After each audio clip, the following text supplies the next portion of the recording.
Good afternoon, everyone. My name's Edward Buckingham. I'm a professor with Monash Business School, and I'm delighted to welcome you to today's masterclass. This is a recorded session. It's Thursday, the 29th of October. And before we get started, I would like to acknowledge the people of the Kulin and Wurundjeri nations on whose land we are gathered today. And I pay my respects to their elders, past and present and emerging. Can I just advise the audience as we work through this fascinating topic that you can post your questions using the Q&A feature available at the bottom of your screen. This is terrifically useful for both for me and for the speakers, because when we turn over to Q&A later, we'll draw on these questions to guide the debate, and we'll do our level best to answer as many of them as possible. Today's masterclass is extremely topical. The question that Carly Moulin, Professor Carly Moulin and Dr. Alessandro Gil will be presenting today is, how do we integrate mental health, well-being and performance within professional service firms? This is extremely topical for so many reasons. The turbulence created by COVID, questions about the economy going forward, but also the way that people working in professional services firms manage that balance between their private and their professional lives. And I can say that as a survivor of professional services, that I'm looking forward to this presentation to help me understand what the dynamics are and where the trends are going in the future. Just very briefly about our speakers, many of them you will already know some of these things about our speakers from reading their bios, but I think we're honored and we're in a wonderful position today because both of our speakers attack this problem from a multidisciplinary perspective. So Professor Carly Moulin has a background in management accounting, which of course is so important about the allocation of resources within firms, but she also has a thorough training in psychology. Alessandro Gil actually has 2 PhDs, I gather, in financial accounting and in management. Trained in Italy and in France. He has had a previous career with the Italian government, but also with Vodafone in Italy. So without any further ado, once again, thank you for joining us today. Please do contribute to the chat, and I'm looking forward to both the presentation and the debate that follows. Over to both of you. Thank you very much. Thanks very much, Edward. Thanks everyone so much for coming here today to listen to us, and would also like to thank the Victorian Women's Trust, Females Fund, AFANS and Monash Business School for funding this research project. So today we're going to look at how do we integrate mental health, well-being and performance in professional service firms. And although our study is based on women accountants, we believe that our class today has wider relevance to other professions as well. We've witnessed over the years an increase in the availability of formal practices in professional service firms that are orientated towards supporting and retaining women in the workplace. So for example, we have flexible working arrangements, maternity and carers leave, leadership courses that are orientated for women, and women networking events. However, we continue to still see fewer women reaching senior leadership ranks, including partner and other senior leadership positions. And we continue to see women dropping out of the accounting profession, particularly at mid-career. So for example, while here we have 48% of women CPA members, only 14% of partners in the top 100 accounting firms are women. So we ask the question, why are we not seeing better outcomes for women? And it's this question which motivated Ali and myself to conduct this study. So to answer this, we surveyed over 200 women who were certified accountants to get a snapshot of what supports their organisations provide, their utilisation of those supports, and how these impact psychological and well-being outcomes for these women in addition to their workplace outcomes. We also interviewed 31 women, generating over 700 pages of transcripts, and we asked them about their experiences and how their workplace impacts their well-being, what obstacles prevent them from achieving in their workplace, and what changes are needed to move forward in order to see more equality and advancement for women in professional service firms. We are also interested in workplace outcomes for women, including the prevalence of workplace burnout, turnover intentions, and workplace engagement, which is particularly important because it is highly related to performance in the workplace. So our presentation today is going to centre around three main themes. Firstly, we'll argue why wellbeing is the key missing link between organisational practices and outcomes.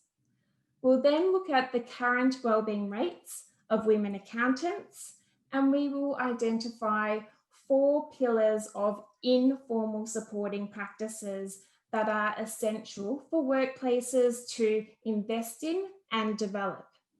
We'll then discuss what women told us about their well-being, their workplace, and their obstacles for success.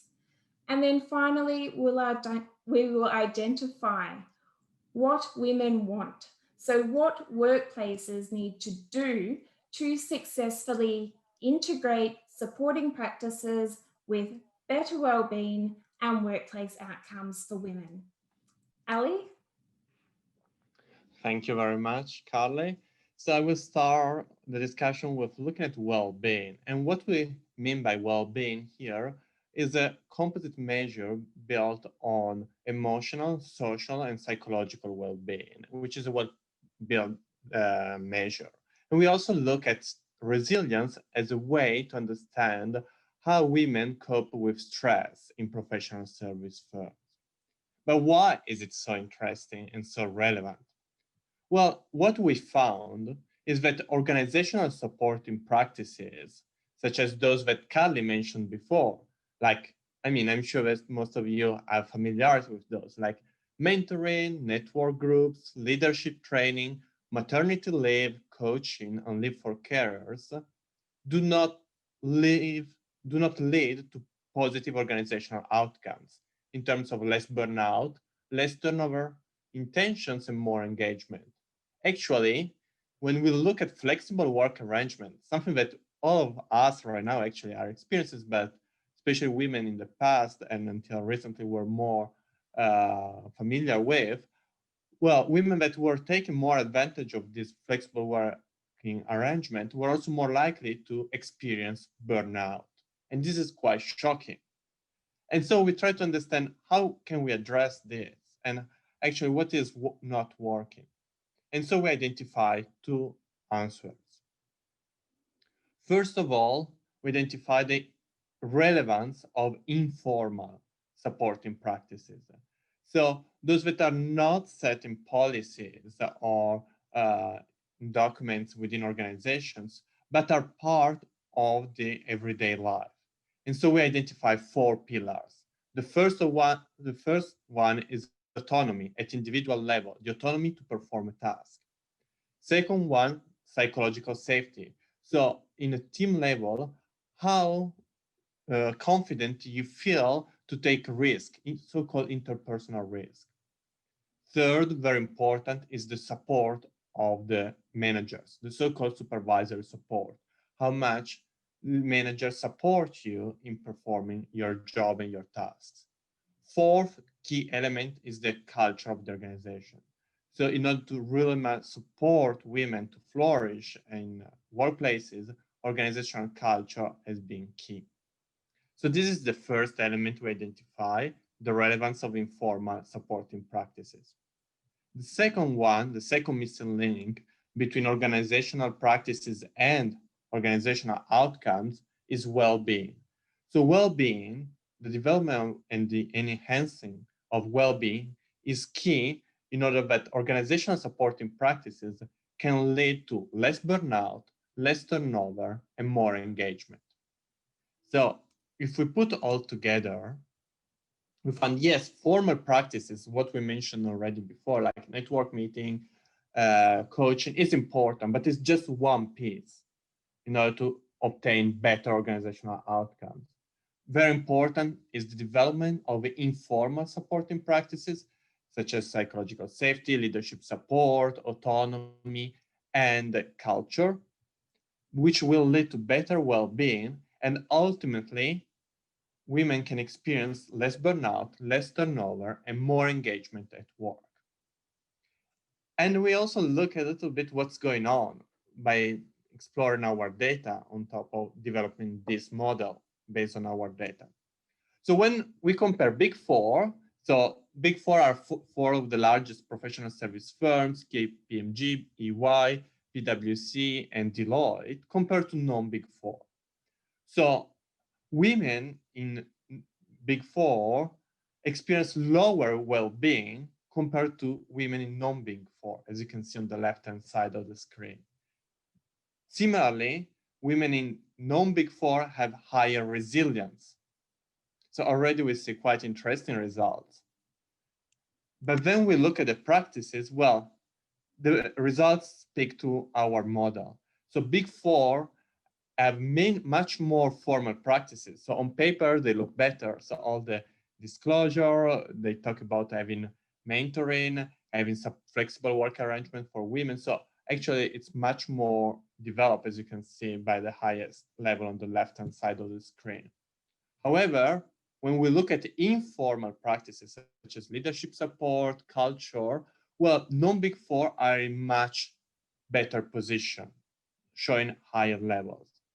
So overall, if we look back, well, the higher well-being and resilience non-Big Four, well, speaks to the fact of the higher presence of informal practices, whereas formal practices, despite their high cost in terms of financial resources, are not sufficient to develop well-being and also then better engagement. And so we now move to what women actually told us. So that tells us what the numbers say, but what do women have to say? So this part of our project allowed for frank and honest conversations with women accountants about their workplaces and well-being, including the obstacles that they face and the solutions and advice for improving their workplaces. So here we'll talk about 5 main themes that came out of our discussions about well-being and workplace obstacles. So we asked women the question, how much of your well-being is determined by your workplace? And we constantly received responses that indicated that workplaces significantly impact their well-being overall, but also on a day-to-day basis and outside of the workplace, particularly in relation to their home life. So we have an example here on the slide of one of our interviewees who said that her work determines 90% of her well-being. And then she says, I don't hate the work that I do. I hate the culture of you must progress really quickly. So what's keeping me around is trying to figure out, can I actually make this work for me, or do I have to buy into that? So she illustrates how her workplace can torment her well-being and her turnover intentions, and this provides a constant conflict for her. Work overload was also flagged as a particular problem for women. There seems to be not only an acceptance, but an expectation of burnout in many workplaces.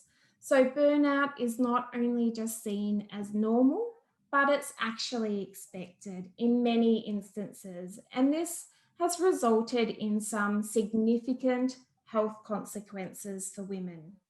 So for instance, one woman gave us the example of being admitted into hospital thinking she was having a heart attack, and it turned out to be work-related stress.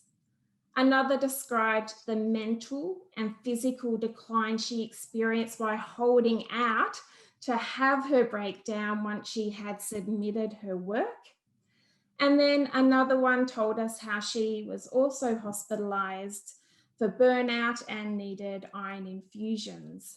So what was shocking to us here is we have these three examples of women who have been admitted to hospital without us specifically asking these questions. So of course we talked to these women about burnout, but to get such intimate insights made us worry about what might not have been disclosed to us or what could have been disclosed from other participants if we had asked more sensitive questions.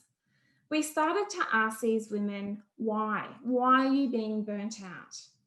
And basically there seems to be a profit before people mentality, where there are not enough staff on audit engagements, for example, and this is intentional. And this results in high profitability, as we know, but it also results in significant human costs.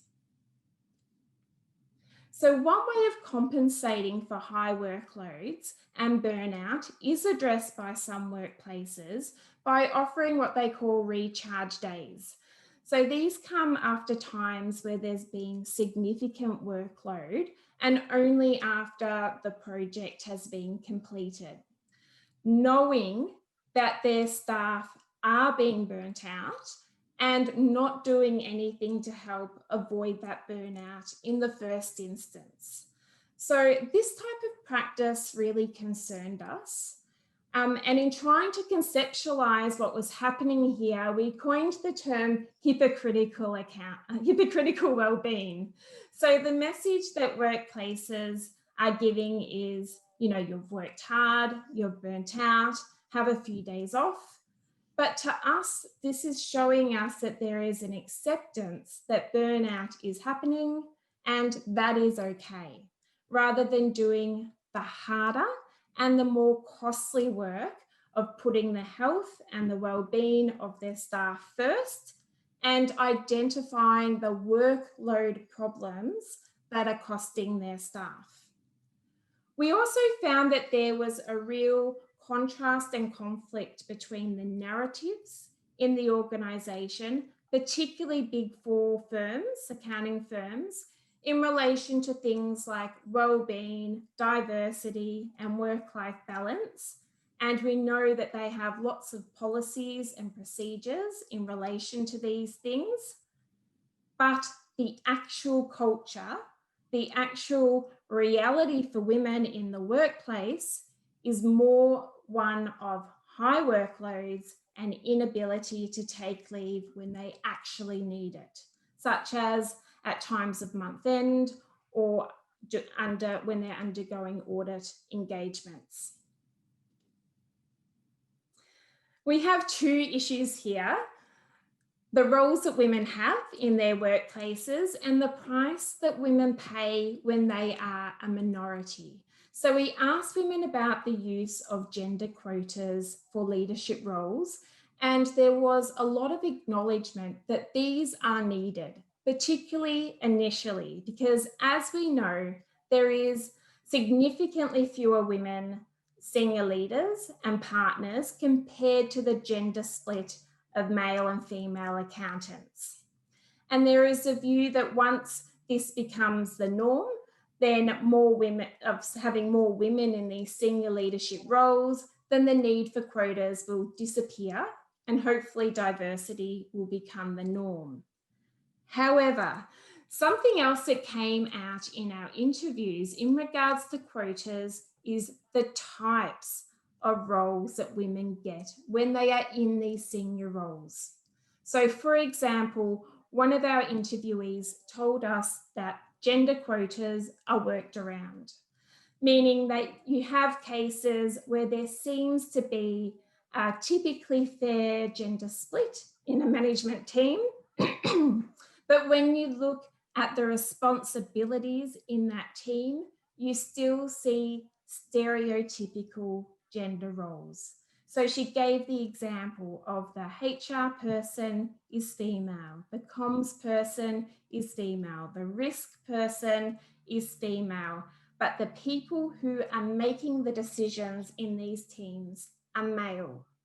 So that is something that we need to be more conscious of.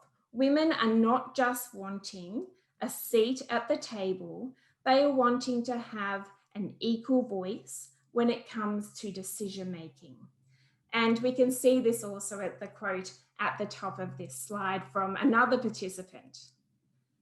Women's well-being is also being impacted when they feel isolated in senior positions and when they are still in situations where they are the only woman in the room.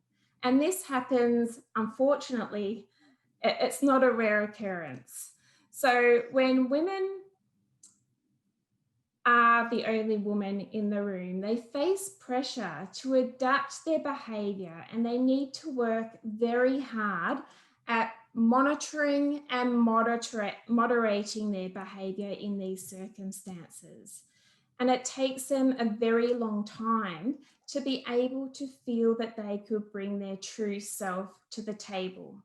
So one very successful woman who's on several boards and committees as the only female described to us how she just feels tolerated in those circumstances. And she is acutely aware how she needs to moderate her behaviour and not come on too strong in order to gradually get the acceptance of her male peers.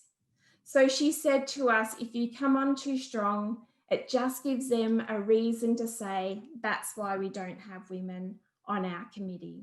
So even when women are reaching these higher levels, they are still facing significant challenges. So being isolated at the top and being a clear minority hurts women, particularly when they feel like they cannot bring themselves authentically into their role.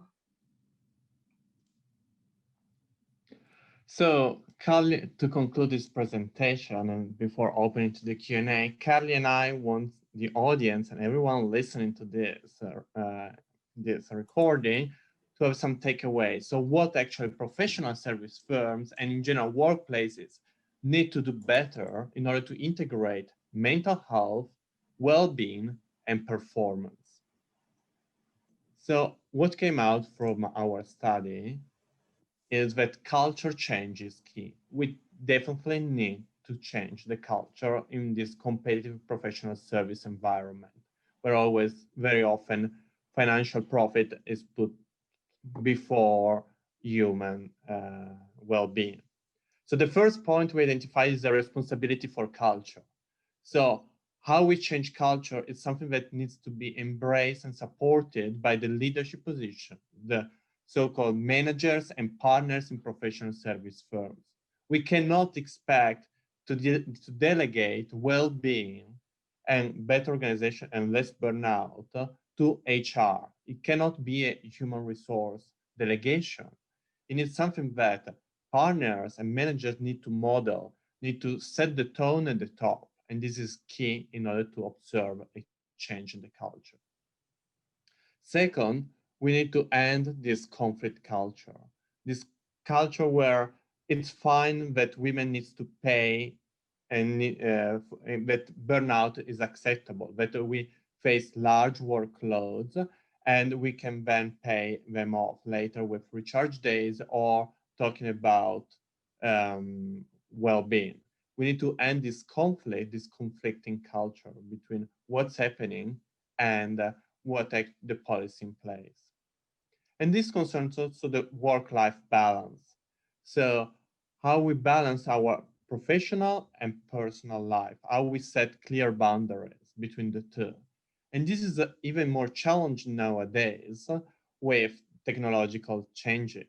So everyone is reachable through emails or through phone at any time.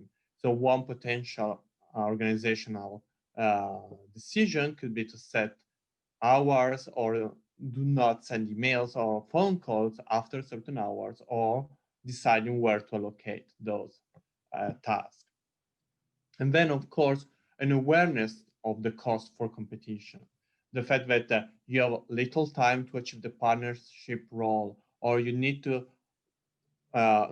complete all the steps, and so you don't have time to take, you cannot take time off for family or for other priorities. Well, this needs to end, because it cannot always be a question of competition, but rather a cooperation. So in addition to culture, there are other changes to better integrate mental health and workplace outcomes. So these include the need to authentically match the positive messages surrounding work-life balance and well-being with the reality in the workplace in professional service firms. So this can be achieved when partners and senior managers actually model these practices. The focus on women in leadership roles also needs to be based on the quality of those roles. We need women to be in more decision-making roles rather than focusing on the quantity of women. Destigmatizing mental illness. Now, we don't talk too much about this in our presentation due to time limitations, but there were concerns raised in our interviews about the persistence of stigma being associated with mental illness. So one young woman from a Big Four accounting firm mentioned to us that there was a perceived huge risk to personal brand to disclose mental health challenges, and that there was a burn and turn mentality, meaning that most people who she saw in auditing that had developed a mental health problem due to workload, they tended to resign from the organisation. Also, investing in an environment that is safe and supportive of mental health is essential to retaining women, and not having unsustainable workloads will help enormously in preventing mental health challenges in the first place. Workplaces can also work more actively in creating part-time leadership positions, and also work hard at dispelling the myth that women who work part-time are not ambitious or not serious about their work and cannot be successful leaders.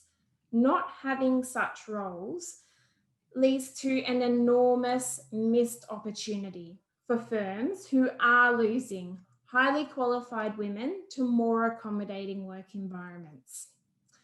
And finally, here we just have a reminder of the informal practices that statistically demonstrate a relationship between them and well-being in our study. So giving women more autonomy in their work roles, having psychological safety to allow for more interpersonal risk in the workplace, and having a supportive leadership will lead to better psychological well-being and workplace outcomes for women. And now we're open to questions. Thank you so much for that, Carly and Alessandro. We've had a whole series of questions. I'm going to try and curate them a little bit. We've talked a lot about culture, which is just so important for this. Can we unpack that a little bit? I mean, in my own discipline, when we think about culture, we talk about it in terms of formal constraints. So the rules and, if you like, the regulations that govern the firm, which are obviously terribly important. But there's also this deeper underlying narrative, which you've articulated so well, around the informal constraints, which people interpret, and that's what generates behaviors. We had a really nice question from Rosie White in relation to this, where she asked, were there specific informal support measures that were deemed more successful than others in these firms? Perhaps you could run with that for a bit. So informal supports, I guess the most supportive, instances we have are from women who moved from non-supportive environments to supportive environments. And again, it's not because that the policies or the practices differ between these workplaces, it's the actual culture that those women experience in those workplaces. So what we're gathering is that culture is ultimately the most important aspect. And there's a big difference between what happens on the ground floor and what happens in reality for women in the workplace and what workplaces say that they're like. And so I think that that is definitely, that's the hardest thing to address too as well. So this is why I think that this is often something that's not addressed. It's easy to develop policies and procedures. It's hard to actually have a good look at yourself or look at your organization and do things differently, because that's going to result in compromise. And in Big Four firms, for example, it could result in a lot of financial compromise, because it's often like when we were asking women about, why don't you have more people on your auditing teams? Can you not employ more people? And they say, oh yeah, we can get people. There's a market for them, but we're not doing it because they know that we will just get the work done, even though it's too much work for us. And women are leaving those cultures because they can't see it as sustainable, particularly once women have families and they can't work the very, very long hours on a consistent basis. Those women are either starting up their own firms, and we had a lot of examples of women that did that, or they're going to in part-time positions or other firms that are more family friendly. And were there best practices that emerged through your conversations with your respondents? Do you want to answer, Al? Well, yeah, thank you. Yeah, so I think it's very important. One best practice was, for instance, another element which is critical on top of culture, which I fully agree, is also leadership support, which obviously complements. And so this was also what was coming out of our statistical study, that culture and leadership support were the two elements. And one key practice was, for instance, a senior partner said that she had to really almost educate the other partners that is part of their task to make the culture change. So first of all, to make the change culture part of the partnership and senior manager tasks. So it's not an HR role, it needs to be part of their task. So they need to model and they need to run those workshops, and they need also to model it. So if they leave at 4 p.m. on a Wednesday afternoon, it needs to be transparent so that it doesn't seem that they are meeting a client, which is sometimes something that it seems so. No, just be transparent. I'm going home to look after my kids or playing baseball. So that is modeling is very important from the leadership position. And also open conversation. So whereas it's quite okay, I mean, it's considered okay to talk about AFL in Victoria, for those in Victoria, or to go in club, or go in golf, or also the network events happening after hours. It needs to be also okay to talk about family, to change those network events, not in the after hours where it's harder for people with care or responsibility, but to include them during regular working hours or make them accessible to people with different care or responsibility. Ali, I'm so glad that you've mentioned this question around transparency. This is a really fundamental issue. And Danny Armstrong from Shinewing has asked, I think, the question that's on many of our lips, and that is the disruption related to the disruption of the pandemic and the flexible working hours. And, surely, I mean, that's one of the big issues, right? Because when people are home, the whole surveillance culture, which is so integral to professional services, it takes a back step, doesn't it? I mean, it means that we need to move in a more trusting direction. It might not be within the scope of your research, but could either of you talk to us a little bit about the pandemic and what this means? Because there's a follow-up question from Kim Langfield-Smith about what this means for the blokes, because after all, the well-being for women is why we're talking here today, but we're also, there's a relationship with this in terms of the norms and the types of behaviors that we're encouraging has a big impact on, well, it has to have an impact on how the men are behaving. So perhaps just run with that. Tell us what you think in that. Sure. So a lot of our interviews were during the time when COVID has been a reality for us. And for the women accountants, what we found is that it has led to a lot of increase in pressure for them. Their workload has significantly increased, but also their domestic duties have increased. They're homeschooling, they've lost childcare, they've lost family supports, they've lost cleaners that just help their domestic life get along more easily. So they have found it very difficult during this time. And there was an example of one woman who had started up her own accounting practice for work-life balance. She said that she's been working around the clock during COVID. However, and sort of bringing in the male perspective here, we do see that COVID can have some positive outcomes for women, particularly around the, some of the stigma associated with working from home and working flexible hours. We can see now that that can be done, and that can be done quite easily, and our productivity doesn't decline. But I think another really great thing for women is the fact that men are working at home as well, because women don't want flexible working arrangements to be a woman's arrangement.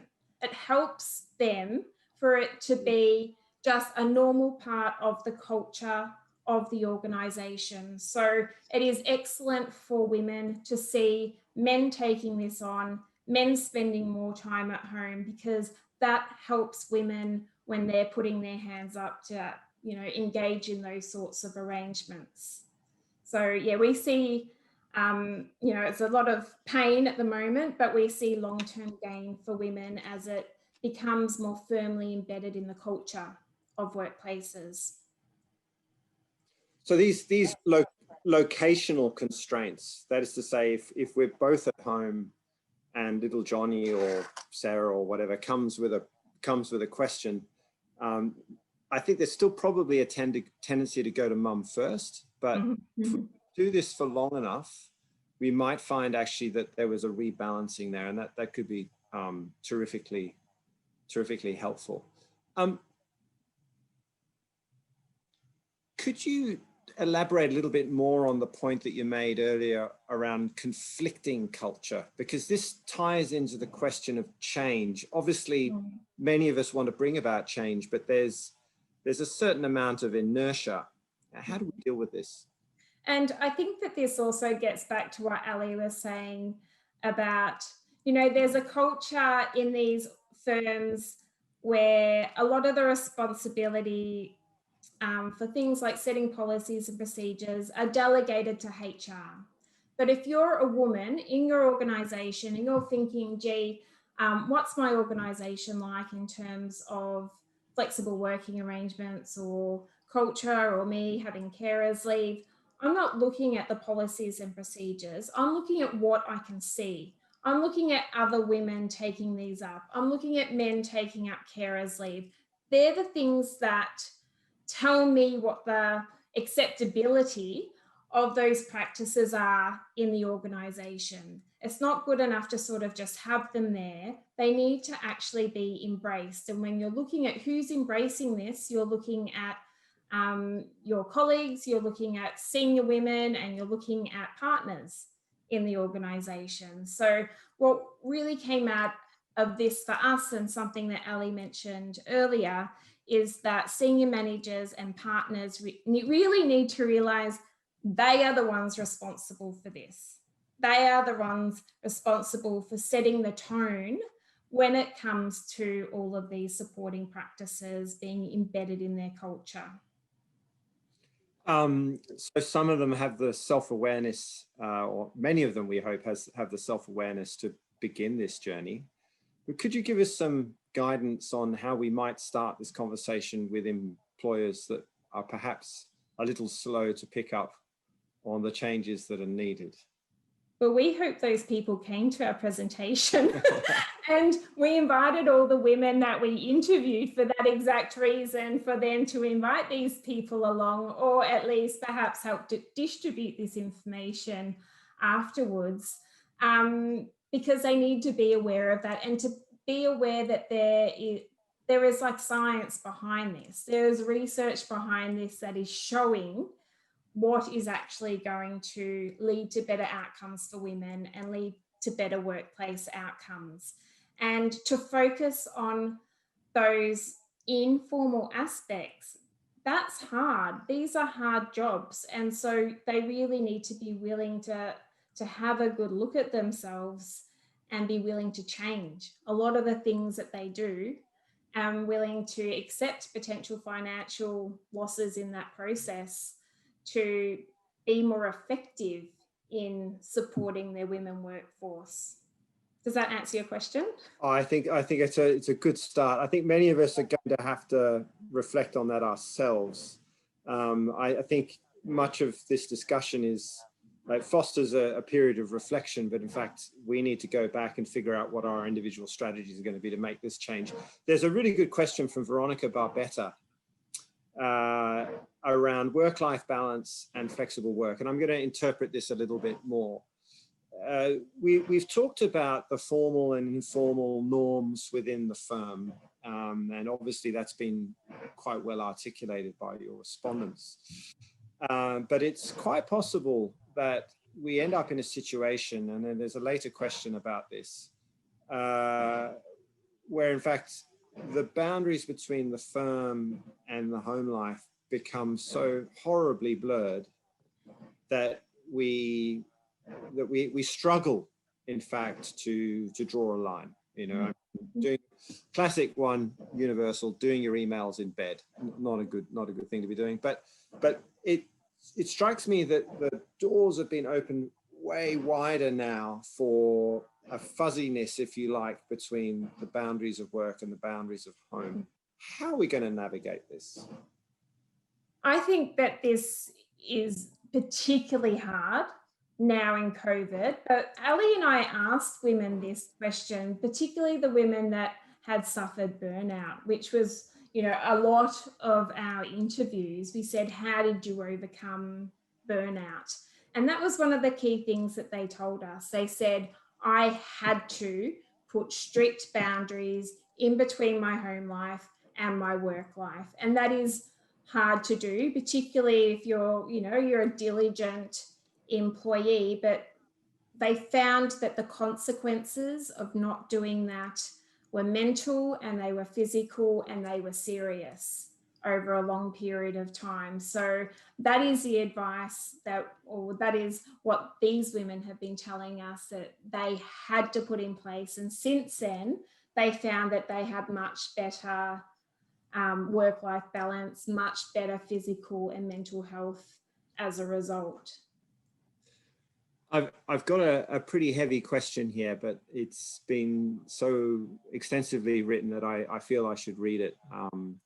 And it poses it's a hard question to answer, so brace yourselves for it. It's from Annette. She writes, as a female senior accountant, I find this discussion a bit very one-sided.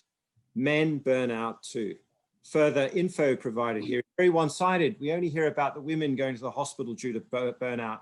But what about the other women who take advantage and leave early, child pickup, etc., have kids who are always unwell, or do not do their share of work, and their other female colleagues having to carry them? Work is work, and we're all at work to do a job. Why should someone's private life, personal choices affect work?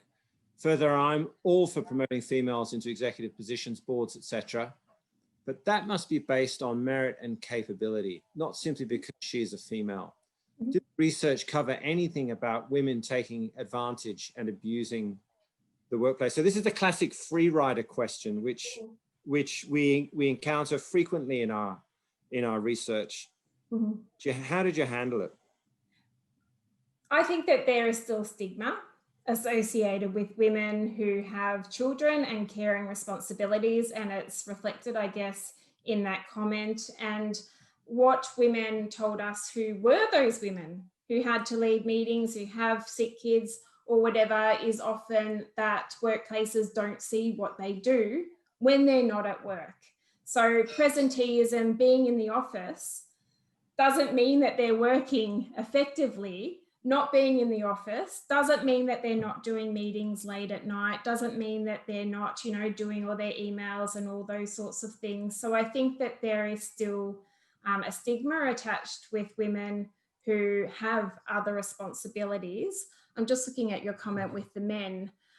With the men, absolutely. I'm sure that men burn out. I'm sure that men can have mental health issues, all those sorts of things. But we see men in all of those senior leadership roles. So we're not too concerned about men in our study. We're concerned about the women who are not getting to those senior leadership roles. So that's the reason why we weren't motivated to look at men in addition to that in our study. And merit. So merit is definitely what women want, and the biggest problem that women have with the idea of quotas. Okay, because they're afraid of when there are gender quotas, that there is a perception that sometimes women get those roles not based on merit, and that horrifies women to think that someone might think that they're in a role not based on merit. So they don't think when they have been promoted, they believe that they're being promoted because they have the skills. And we've talked to very senior women who will say to us, we will not promote women who don't have the appropriate skills to meet some sort of gender quota. We will only promote them based on merit. So I had the pleasure of a conversation with a CEO of a female CEO of a large listed company not so long ago, and we talked about this at length, and she raised very similar concerns to the ones that you raised about quotas, and she basically said that it would be disempowering if you created a culture around that, because it would mean you're not here, you're not really here, you're here in face only. So I pushed a little harder and I said, well, how do you deal with this? And she said, well, when I get when I need a post filled and I get 6 CVs that come across my desk, there's 6 guys there, I tell them to go back and find me 6 women, which is, I think, a really beautiful response, because what she's saying is you just haven't looked hard enough. And maybe you need to rethink the parameters of who should be here. And then she has a balanced sample, if you like, from which she can then choose those who have the greatest merit. Thank you for building that question. Ali, sorry, go ahead. Can I just add a point? And one point, just adding to what Carla was saying, is also, and you were mentioning about quota, is that one key element of our findings is that we need to focus not only on quantity, but also on quality. Too often, like in diversity committee, people are tokenized if you're different race or different sexuality or like a woman in just some roles. But what we really need is a better quality in the terms of the roles when we go to diversity. And in this case, what also Carly was mentioning the findings, and what we very emphasize, that the quality of the roles that women need to have in leadership positions. And also, just to add to that, what also came out a lot in our interviews, which we don't talk about in this presentation, is women feeling imposter syndrome. So when they're at that case where they wanted, you know, people to put their hand up, the women are not putting their hand up until they meet 110% of the criteria. And this frustrates them. They know that they have the skills, and it frustrates them that their male colleagues don't seem to have this same problem. And so there is still a need, I think, to tap women on the shoulders every now and then. If you are having an opportunity and you find that none of them are putting their hand up, that means that management need to go around to the right people, the people who think that they do actually have these skills, tap them on the shoulder and encourage them to apply. And presumably, Carly, that's all the way through the career progression from the moment that they arrive in the firm with each step of the way, because this is a cumulative problem, isn't it? Yes, yeah.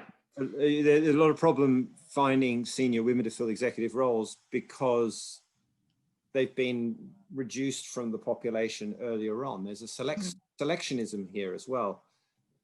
How did the selectionism manifest itself, and how would it change? And just further to that also, is also part of the problem that we're promoting the wrong type of men to senior positions. Like if we had, could you give us some guidance on that? It's a larger question. I mean, some firms have very macho cultures, which turns off some men as well. Did you see patterns there that might actually help with the broader gender balance question? We didn't really look in the types of men that women thought were being promoted. And we did see imposter syndrome for the very earliest people in their career, so the very youngest women all the way through. And that is a great frustration to them, particularly like coming out of uni. They know that their grades are as good as their male colleagues. They know that they've got the same skills as their male colleagues, but something is stopping them for really feeling like they're on an equal playing field. So other than being conscious of that, tapping them on the shoulders, identifying them, encouraging them, I think the same applies sort of in academia, like looking at the women that we have, and sometimes, you know, they're meeting all the criteria for the next position, but they're waiting for someone to give them a tap and say, hey, you should really do this. And they're like, all right. And then they go for it. And I've been seeing that working successfully in academia. And I think that we could use that in accounting firms as well. So there is a question here about parental leave versus maternity leave, which is one of those sort of hidden, slightly implicit messaging that goes on. Did you see patterns in that? Emily asked this question, and is there a trend towards using language like parental leave rather than maternity leave? Some businesses use carers leave. What I think the best thing for women is for men to take up these leaves. Again, this isn't a woman's leave. And this happens all the time. I remember once my son fell over at school and their school rang me 4 times while I was in a lecture, and I couldn't answer it to pick him up where my husband was working at home 1 block away and he could have picked him up straight away. So, you know, there's still, I think, the notion that the mum does all of the caring responsibility, but I would encourage dads in organisations to put their hands up, do that carers leave. That makes it easier for us. That makes it easier for everybody else to see that this is, when your kid gets sick, this isn't the woman's problem, this is a family's problem. And one of those 2 members can go and deal with that issue. So I think that the word carer or paternal leave is the right way to go. And I think that if men want to help women, then men should be putting their hands up for these leaves when they're needed in the family unit as well. Got time for just a couple more questions, and there's another very good one that was just come in, asking about women returning to the workforce. And we all know that this is where we lose the most in terms of human capital. You stop for a child for all sorts of reasons. Mum stays home for those 2 years, and we lose so much talent and so much capability at that point. Did you see any best practices in this space, any emergent trends that might make us a little better on that front? We know what women want, and often women don't want to come back full time, but they still want to be leaders. They still want to have career progression, and they still want to be in, you know, senior roles in organisations. And that's why we talked about the importance of part-time roles. Advertised part-time senior roles are unheard of. Yep. So the women that do somehow get themselves into a senior leadership role is because they've dropped down from a full-time role and their workplace has let them do that part-time, but that is really rare. And a lot of the women that we spoke to were really sort of frustrated at that. They didn't want to go into a safer area like tax, and they didn't want to sort of just stand aside and not be actively engaged in their career. They want this. And so I think that that is a key reason why women are leaving a lot of their workplaces, because they're not conducive to having part-time senior leadership roles. And then as a consequence of that, they take part-time work elsewhere. And are there disciplines within the firm, say audit versus advisory and tax, which are more friendly, less friendly? Yeah. Did you see patterns there? Yes. Yeah, women told us that. So they told us that something like audit, not friendly necessarily, because you have audit engagements that, you know, when the client calls, whether it's your day off or not, you answer those calls. You're expected to do those calls. If it's month end and it's a Tuesday and it's your day off, you work on month end. That is what they told us. So there's no true respect for the boundaries on the days that they don't work, if those days fall on, you know, important days in the workplace. But other departments like tax are much more flexible because they're less sort of client facing, and that's where most of the women find ourselves, in those other sorts of roles. Do you have anything to add, Al? Yeah, outside professional service firms, there is very often a trend when they return to maternity leave to move to industry, which, despite being less on the glamour of being supporting to women, at least on paper, they usually embrace more clear boundaries, work and personal life, and they have a better culture. At least this is what it appears both from our survey and from our interviews. So Ali, I feel having been a long resident in France, I want to ask you this question, because obviously there are institutional differences across countries. France has a very well-developed early child care system that's offered by the state, and there's there are huge policies to help women get back into the workforce. Could you just talk to us a little bit about the work patterns that you've seen in Europe versus what we've seen in Australia, and maybe some of the surprises or some of the things that weren't so surprising as you contrasted and compared the two systems? Yeah, definitely. So one clear difference is the support that the state provide. So in terms of maternity leave or subsidies to families in France, especially in Scandinavian countries, it's much higher than in Australia.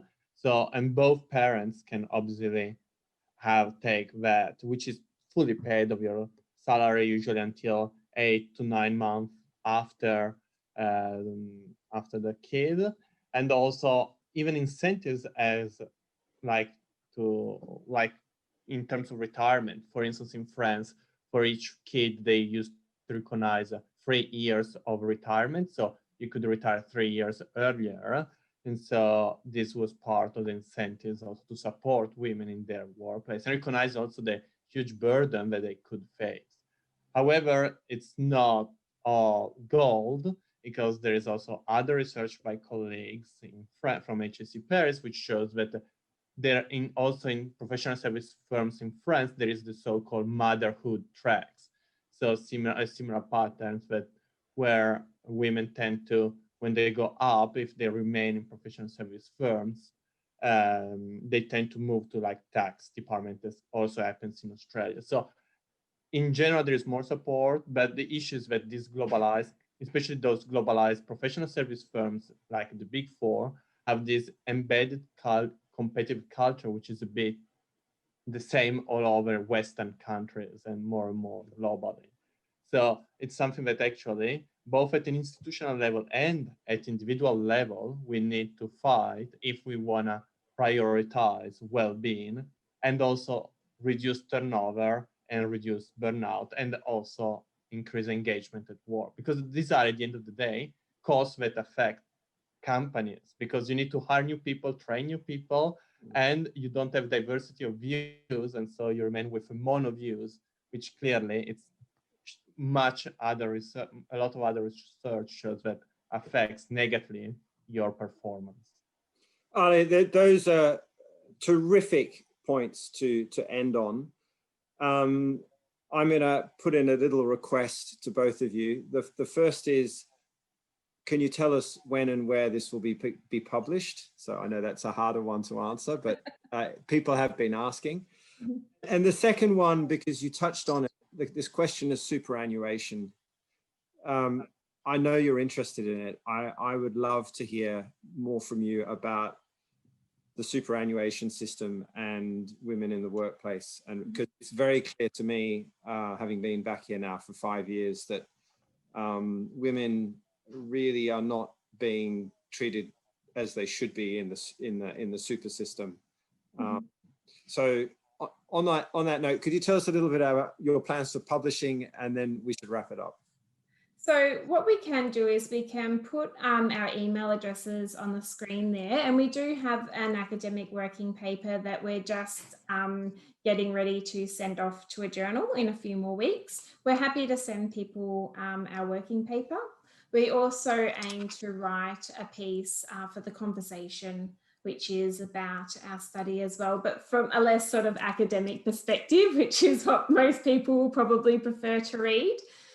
We'll also have a podcast through CPA Australia. So if there's any CPA Australia members, that will come out in either late November or early December. And if you email us, we can send you a copy of that as well. In terms of your loaded question at the end with superannuation, yeah, I do superannuation research myself, particularly about women. And a lot of the things that we've discussed today, yeah, they hurt women financially as well. Of course, having to change jobs because they can't manage working in such high workload industries often mean that women take less than ideal next jobs and lower paid jobs, or they have gaps in their career, and those gaps in their career significantly impact their final retirement savings. So I think that one of the good things that workplaces can do for women to help prevent those gaps in their working career is to, you know, pay them a decent amount of maternity leave so that they don't have periods, and contribute to their super during those periods so that they don't have these gaps in their contributions. And the earlier, you know, you have those gaps in your contributions, the much, much worse off you are at the end of the day with your retirement savings. So given that women already face a gender pay gap, trying to help minimize any other gaps that contribute to, you know, lost superannuation also significantly helps women financially later on as well. Thank you, Carly. Thank you, Ali. I think we've been really treated today, and we look forward to seeing you again soon. There's our details for our email address as well. Everyone, feel free to email either of us. And thanks so much for your time. Thank you very much for coming.